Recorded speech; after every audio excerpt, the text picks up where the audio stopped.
Hey everybody, Jake here from Bearded Gear, and I have a box to open. Surprise, surprise, knowing me, right? So, as you have seen already from the thumbnail and title, this is a Holt Haptic, and this is a milestone for me, personally, because I have never purchased a knife this expensive. And I bought this. This isn't a loaner. This is my Holt Haptic. And, yeah, up to this point, the most I've ever spent on a knife, not including some knives I've maybe traded for, where like I've traded multiples or something, knives that I've purchased. The most expensive knife I think that I've ever bought has still been the Koenig Arius. My Arius has been one of my favorite knives for a long time. The first time I bought an Arius, I want to say I paid like $575 from USA Made Blade. That was a Gen 3. This is my Gen 4 Arius that I got from a buddy on the secondary. I think I paid $600 even, which is a lot of money for a knife, objectively, right? Like, if you're not deep in this hobby, I think a lot of people don't even realize you can spend that much on a knife. In fact, I've had some interesting conversations with friends I've made lately who are not knife people, and I've tried to just ask them questions as I've shown them knives to see like what they really think about things. And I mentioned to my brother-in-law last time I saw him that I was thinking about pulling the trigger on this. And he was floored when I told him how much it was. But then I explained kind of why, and he got it a little bit. So knife value is a funny thing, but this is not only the most expensive knife I've ever bought, but it's the first four-figure knife I've ever purchased. I paid $1,000 dead nuts even for this. So that was a milestone, if you will. I purchased this from my buddy, Thomas Moore, who I had on the podcast recently. Tom is a good friend at this point. I've met him in person. I've been to his house when I was in Portland, and he is one of the creators of the Millie Club, and I'm a moderator in that group, so we talk a lot in that way, and plus we just chat, and he's a great dude. And after we had finished the podcast that he and I recorded together, we were still talking for a minute offline, and he mentioned the Haptic. And I was like, dude, if I can get one of those for close to table price and not just get like murdered on the secondary, I think I'm going to do it. Like, it's one of those knives that I've just wanted for long enough. It's relatively new. It's not like I've wanted it for years. This model, I think, has been out like less than a year. I'd handled Holt Spectres and thought they were awesome, but they weren't exciting enough for me to want to pay what they cost. But this just, it looks like it's right for me. So anyway, when I said that to Thomas, he was like, oh, well, if you if you want this one, I'll give it to you for what I'm in it for, plus shipping. And this one's actually funny because I've known everybody who's owned it, and they've all been friends. So it started with Wes from The Pocket Perspective, who's also been on my podcast.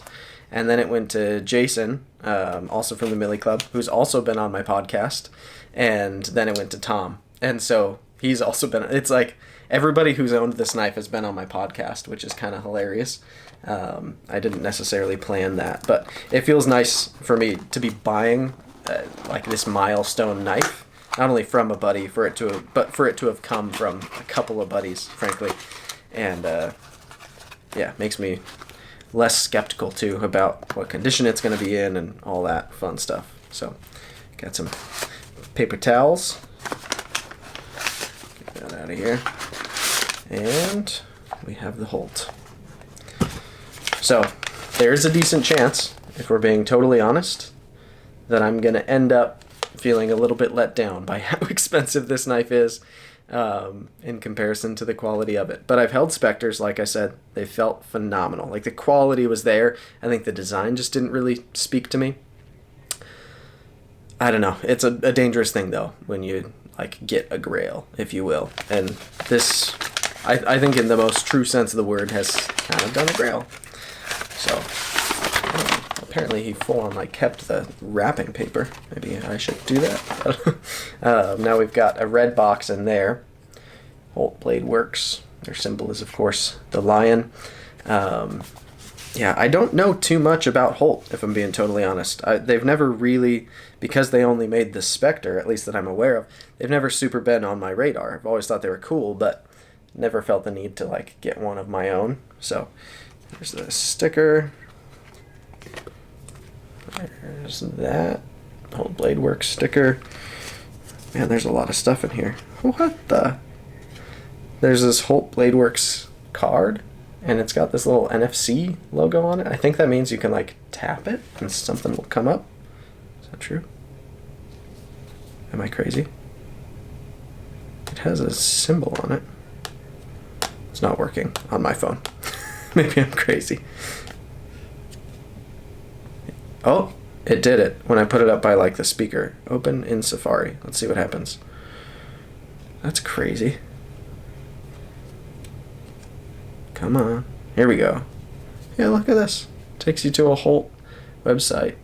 Your product is unique. Download the Solinco app to verify its authenticity. So it's a Holt Haptic liner lock. Grade is refined. Knife number is 217. The birth date, it looks like, is 12/6/2020. Handles are titanium quill burnished, anodized 82 volt, which is like blurple. We'll see how I end up loving that in person. I'm not sure yet. Blade is Bowler M390, stonewashed 2.0. Clip is titanium burnished in the nude. Spacer is titanium burnished in the nude. That's cool. It's like a virtual ownership card or authenticity card. Yeah, that's wild. All right, so that's something I've never seen in knife packaging before. Then we've got this little card, Holt Blade Works, got their support email and their website. And then on this, which I think that card just came in, oh, there's a little wrench in here too. There's a tiny little Allen wrench. It says Holt Blade Works adjustable detent system, patent pending. This .035 hex wrench is the only tool needed to adjust the detent system. Counterclockwise rotation equals stiffer flip. Clockwise rotation equals softer flip.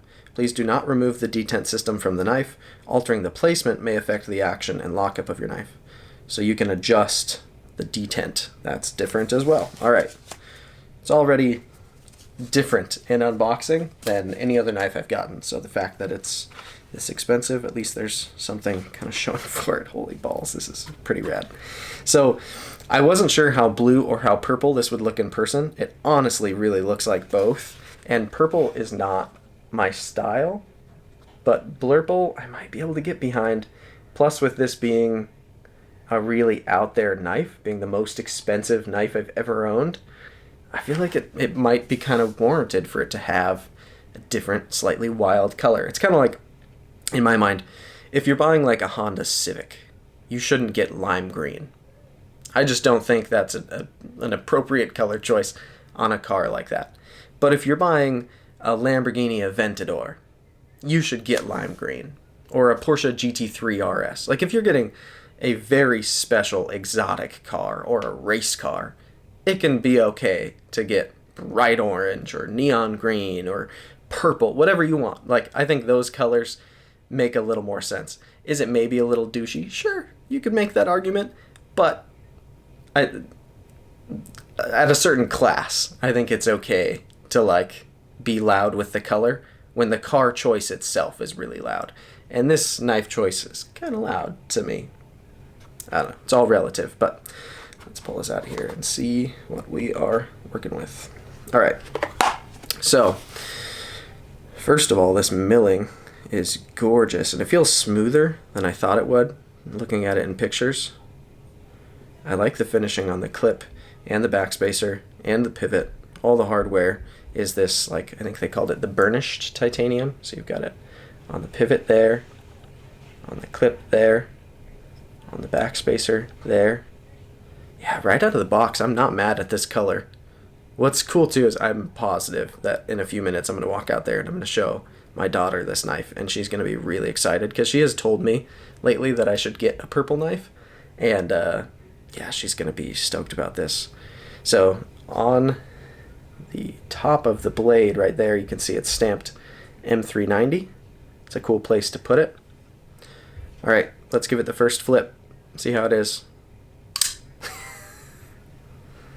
It is snappy, and it does that.